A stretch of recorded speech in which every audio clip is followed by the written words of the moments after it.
Fikri Mustiana, NPM 2001020004 dari Prodi Pendidikan Bahasa Arab.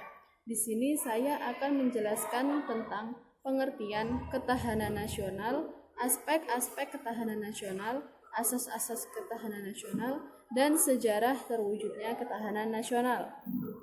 Yang pertama, pengertian ketahanan nasional, yaitu suatu kondisi dinamis suatu bangsa yang terdiri atas ketangguhan atau keuletan dan kemampuan untuk mengembangkan kekuatan nasional dalam menghadapi segala macam dan bentuk ancaman, tantangan, hambatan, dan gangguan, baik yang datangnya dari luar maupun dari dalam, secara langsung maupun tidak langsung, yang mengancam dan membahayakan integritas, identitas, kelangsungan hidup bangsa dan negara, serta perjuangan dalam mewujudkan tujuan perjuangan nasional.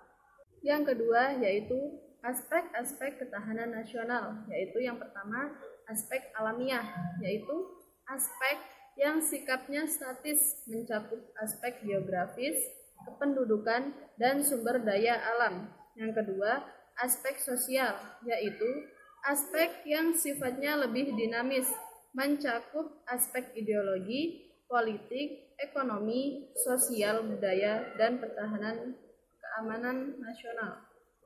Yang selanjutnya yaitu asas-asas ketahanan nasional, yaitu asas kesejahteraan dan keamanan, asas komprehensif integral atau menyeluruh terpadu, asas mawas ke dalam dan mawas keluar, asas kekeluargaan, mandiri, dinamis, wibawa, konsultasi, dan kerjasama.